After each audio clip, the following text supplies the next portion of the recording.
நீ எதுக்கு மேடே டிக்ளேர் பண்ணி சென்னை ஏர்போர்ட்ல லேண்ட் பண்ணல? சார் மேடே டிக்ளேர் பண்ணி தான் என்கொயரிங்கிற பேர்ல மாசக்கணக்கான பிளேன்ஸ் சீஸ் பண்ணிருப்பாங்க சார். அவங்க அதுக்கு தான் ட்ரை பண்றாங்க. ஆகஸ்ட் 25 என்னோட ஃபிளைட்ஸ் எல்லாம் பறக்கணும்னு சொல்லியிருக்கேன். அது நடக்கணும் sir. Excuse me sir. Jain sir. Call for you sir. Airport authority update கேக்குறாங்க. பிரஸ் ஸ்டேட்மெண்ட் இப்பவே வேணுமா சார்?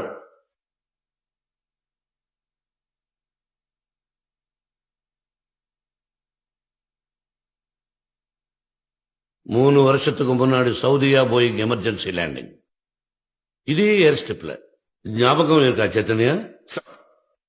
நம்ம என்ன ஆக்ஷன் எடுத்தோம்? கமிட்டி வச்சு டெரரிஸ்ட் லிங்க் இருக்கான இன்வெஸ்டிகேஷன் பண்ணோம் சார். அதுக்கப்புறம் 5 கோடி ஃபைன் சார்ஜ் பண்ணோம். உங்க 3 பேருக்கு அதோட சேர்த்து 10 இயர்ஸ் ஜெயில் சென்டென்ஸ் கூட.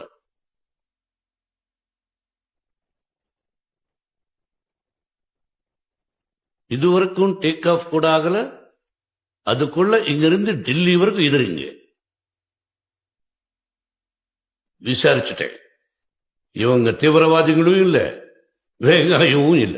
போய் சொல்ல, I am letting them go. only fine. dismiss. Jain sir. you will pay fine. எங்க பேஸ்ல அத்துமீறி லேண்ட் பண்ணதுக்கு 25,000. நீங்க ஏர்லைன் ஆரம்பிச்சு 3 மாசம் கழிச்சு கொடுக்கலாம்.